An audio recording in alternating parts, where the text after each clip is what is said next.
Halo, salam anak-anak yang hebat, luar biasa. Ah, Terima kasih karena anak-anak sudah bisa hadir untuk menyimak akan video yang Pak ajarkan hari ini. Pak harap anak-anak dalam keadaan sehat, kuat untuk bisa memahami semua isi materi yang Pak sampaikan. Jadi sedikit perkenalkan, mungkin anak-anak agak heran dari Pak yang menyampaikan materi. Perkenalkan Pak dari mahasiswa Unkris. Pak ada di sini belajar sama-sama dengan anak-anak kurang lebih 3 bulan untuk sama-sama belajar tentang pelajaran agama di SD Gemit Air Nona 1. Untuk itu mungkin beberapa minggu, bulan ke depan Pak yang akan sama-sama dengan anak-anak untuk belajar tentang ajaran-ajaran Kristiani. Jadi itu saja perkenalkan singkat yang Pak sampaikan di anak-anak. Jadi tidak memperpanjang waktu, kita saja langsung maju pada materi kita hari ini tentang arti pertobatan. Tetapi sebelumnya itu Pak akan memimpin kita dalam doa. Setelah doa kita akan menyaksikan sebuah video lagu nasional. Selanjutnya itu baru kita masuk dalam materi kita. Untuk itu mari Pak pimpin kita dalam doa. Kita berdoa. Bapa di surga, Bapa yang baik, saat ini kami mengucap syukur Bapa karena atas izin dan kasih sayang darimu kami anak-anak boleh berkumpul di sini untuk menyaksikan dan memberikan materi kepada anak-anak. Untuk itu Tuhan kami mohon kuasa Roh Kudus-Mu menyertai akan anak-anak-Mu sehingga apa yang hamba ini sampaikan anak-anak dapat memahami dan mengerti dengan baik. Bapa di surga, ini saya doa harapan kami dalam nama Tuhan Yesus, kami berdoa kepada Bapa di surga. Amin. Anak-anak, sebelum kita masuk dalam materi kita, Pak akan menampilkan sebuah video lagu kebangsaan atau lagu nasional untuk kita sama-sama menyaksikan.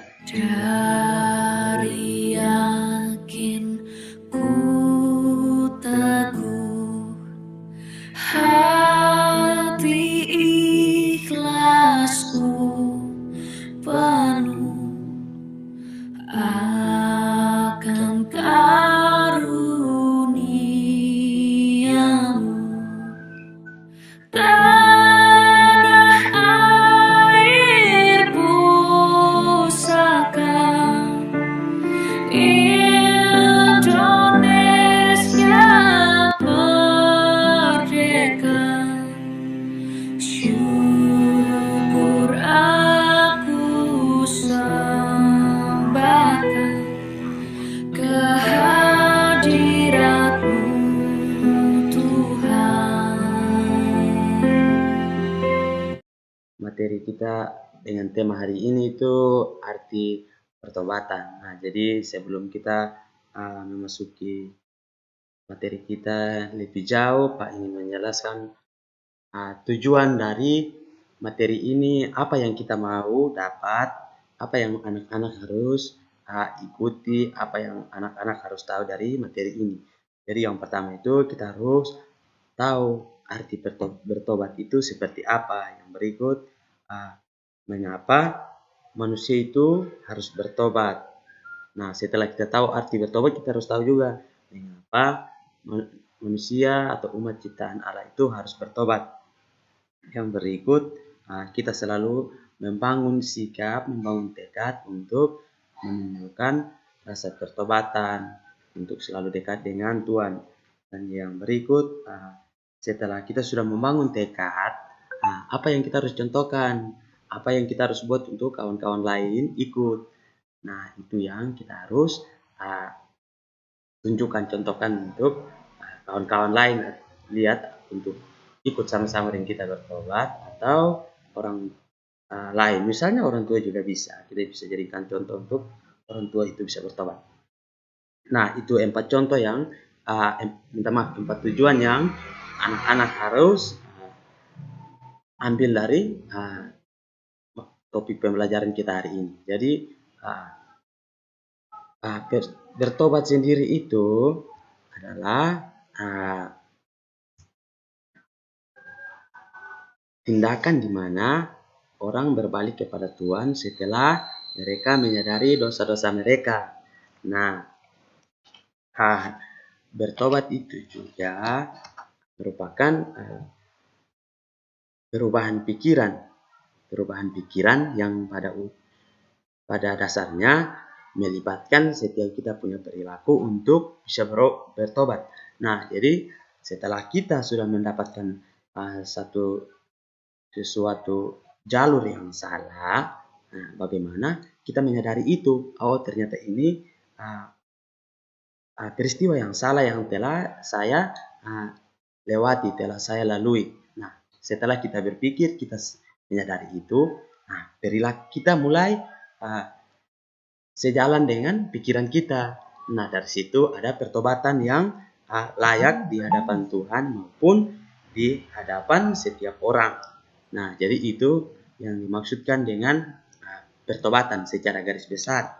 Dan untuk perubahan pertobatan itu juga ada melibatkan tiga hal mendasar. Yang pertama itu pikiran, perasaan, dan juga kehendak. Nah, itu merupakan tiga hal mendasar yang melibatkan pertobatan, di mana pikiran kita sudah mulai berubah, perasaan kita dengan Tuhan, perasaan kita dengan orang-orang yang telah kita berbuat salah sudah mulai timbul, karena kita merasa dari kita pemikiran bahwa segala sesuatu yang saya buat itu tidak sejalan dengan yang mereka orang-orang mau. Nah, di situ perasaan mulai timbul, di situ juga keinginan, kehendak kita sudah mulai muncul. Itu merupakan tujuan utama yang harus anak-anak ketahui. Nah, kita masuk pada slide yang berikut. Itu merupakan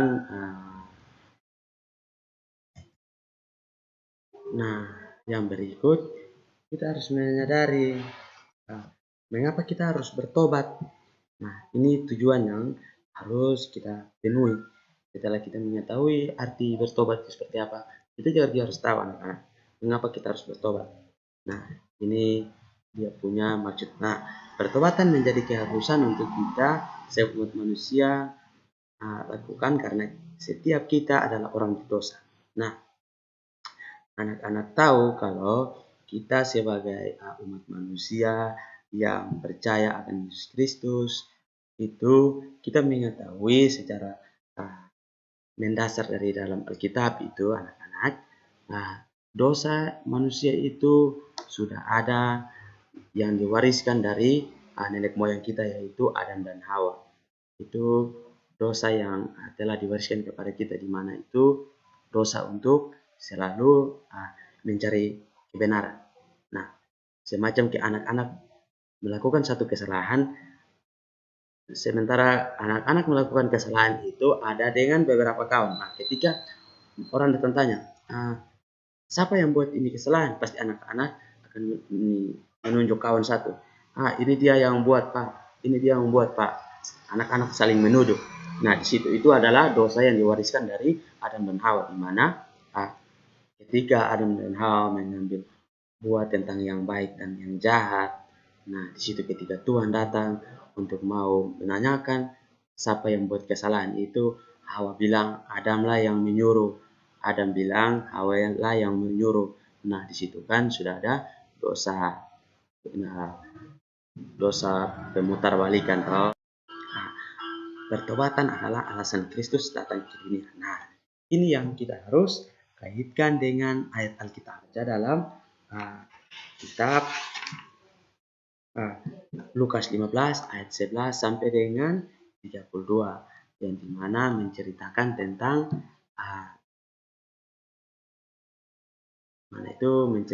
tentang anak yang hilang. Di situ ketika anak yang bungsu menyuruh ayahnya untuk membagikan harta benda yang merupakan bagian atau haknya. Ketika didapat, dia keluar, bawa harta benda itu keluar untuk menikmati dengan apa yang dia punya, apa yang telah ayahnya berikan kepada dia. Nah, setelah dia di luar menikmati segala kesenangan di luar dengan modal yang dia pegang dari dia punya orang tua, harta benda, setelah habis dia kelaparan, mau makan saja susah. Nah, ketika di situ dia mengingat kalau saat sekarang dia ada susah tidak makan, tapi orang tuanya ada merasa bahagia, sukacita karena punya persiapan makanan yang banyak. Nah, di situ dia harus berpikir, saya harus pulang kembali ke orang tua untuk ambil makan yang banyak, di sana bisa dapat jaminan. Nah, di situ dia kembali. Tapi anak-anak harus tahu bahwa dia itu kembali dengan punya satu tekad, punya satu niat untuk mau bertobat. Dia pulang, dia sudah susun rencana, konsep memang bahwa dia pulang, dia harus membawa segala kesalahannya yang telah dia berbuat pada ayahnya dan kakak sulungnya. Karena dia telah berbuat kejahatan di surga, dia telah membuat satu kejahatan terhadap orang tua. Nah, jadi dia pulang di sana. Setelah dia pulang, orang tuanya menyambut dengan sukacita, membuat pesta, menyediakan makanan yang enak-enak untuk dia santap. Nah, karena itulah yang Tuhan mau ilustrasikan kepada kita. Nah, tujuannya adalah kita yang disebut dengan anak yang pergi membawa harta benda itu adalah kita sebagai umat manusia. Selanjutnya ayahnya adalah Yesus. Tuhan itu sama seperti ayah dari anak itu. Kemanapun kita pergi, kita berbuat segala kejahatan, kita berbuat segala dosa yang memang sudah tidak diterima oleh manusia, tetapi Tuhan itu seperti ayah dari anak itu. Dia akan siap sedia untuk menunggu kita kembali, untuk membawa kita menuju arah yang benar, arah yang sesuai dengan kehendaknya, arah yang dimana mampu membuat perubahan besar dalam kita punya hidup. Jadi ketika kita buat kesalahan, kita datang untuk memohon ampun di hadapan Tuhan. Jangan pernah kita lari. Nah, itu yang masuk slide yang berikut adalah selalu punya tekad untuk bertobat. Nah, inilah yang kita harus betul-betul teladani setelah kita menceritakan itu. Nah, semua orang pasti pernah melakukan kesalahan dan bertobat. Nah, kesalahan itu membuat kita menjauh dari Tuhan. Namun, setiap kita yang sungguh-sungguh menyadari kesalahan kita dan berjanji untuk menuruti kehendak Tuhan, pasti akan diampuni. Nah, inilah yang tadi Pak sudah bilang. Ini ilustrasi yang tadi kita telah baca dalam Matius 15 ayat 11 sampai 32. Itu sama dengan ini. Tuhan itu seperti ayah. Jadi, seberapapun dosa yang kita lakukan, kesalahan yang kita lakukan, jika kita punya tekad untuk mau bertobat, maka datanglah kepada Tuhan untuk meminta ampun, maka Tuhan akan mengampuni. Nah, jadi jika kita sudah punya tekad untuk bertobat, kita akan selalu diterima oleh Tuhan. Masuk lagi yang berikut, pada slide yang berikut, sikap manusia yang sudah bertobat. Nah, ini yang pertama, mampu untuk mengampuni orang yang bersalah dengan kita.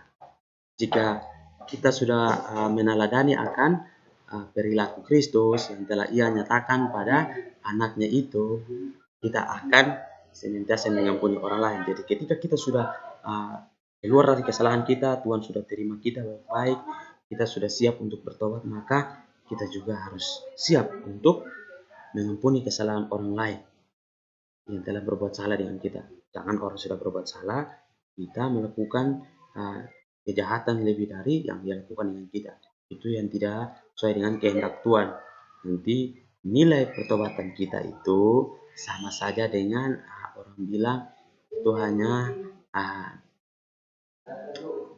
hanya orang bilang formalitas atau hanya sementara saja di hadapan Tuhan dia bertobat, tetapi setelah dia pergi jauh dari hadapan Tuhan, dia tidak melakukan segala yang sesuai dengan dia berjanji di hadapan Tuhan. Yang berikut adalah mau untuk menceritakan kabar baik kepada Allah. Nah, itu dia. Yang berikut, rajin berdoa tiap hari. Jika berdoa untuk minta ampun. Ini adalah berbuat baik kepada setiap orang. Yang berikut, selalu mengucap syukur atas berkat Tuhan. Jadi anak-anak harus tahu bahwa berkat Tuhan bukan saja apa yang kita dapat di hari yang kita dapat dan kita terima dari tangan kita, tetapi anak-anak harus tahu bahwa berkat Tuhan yang lebih utama adalah ketika anak-anak bangun pagi, anak-anak melihat suasana pagi, itu adalah berkat Tuhan. Jadi anak-anak harus bangun pagi berdoa mengucap syukur untuk hari yang Tuhan berikan. Ini adalah kesimpulan dari yang materi kita yang buat. Jadi bertobat berarti menyesali perbuatan yang tidak sesuai dengan kehendak Tuhan dan mengakui tindakan yang menyedihkan hati Tuhan, berjanji tidak melakukan lagi dan mengubah sikap ke arah yang lebih baik, yaitu tindakan yang menyenangkan dengan berserah kepada Tuhan dan mendekatkan diri kepada Tuhan. Segala sesuatu pasti diampuni. Itu saja anak-anak, tugas yang harus anak-anak kerjakan untuk dikumpulkan melalui via WA. Itu ada dalam buku siswa halaman 16. Nah, ini dia anak-anak bisa lihat untuk dikerjakan dan dikumpulkan melalui via WhatsApp. Jadi itu saja pertemuan kita hari ini. Minggu depan kita akan lanjut dengan pertemuan pelajaran 5 menyangkut dengan Allah penyelamatku. Dan anak-anak boleh belajar untuk setelah anak-anak belajar ada kekeliruan, setelah Pak menjelaskan bisa ada pengetahuan yang lebih jauh. Nah, itu saja yang Pak sampaikan. Pak harap anak-anak selalu menjaga kesehatan di rumah, berdoa setiap saat, dimanapun anak-anak ada, untuk meminta penyertaan Tuhan selalu melindungi anak-anak. Itu mari Pak pimpin kita untuk mengakhiri doa. Mari kita berdoa. Bapa di sorga, kami mengucap syukur karena sampai dengan saat hari ini kami dapat kesempatan darimu untuk kami berbagi pengetahuan dan didikan kepada adik-adik anak-anak sekalian. Itu kami mohon Bapak, apa yang hamba-Mu sampaikan, anak-anak dengar dan menyimak dapat menambah pengetahuan wawasan mereka. Ini saya doa harapan hamba dalam nama Yesus kami berdoa kepada Bapa di surga. Amin. Salam anak-anak, sampai jumpa minggu depan.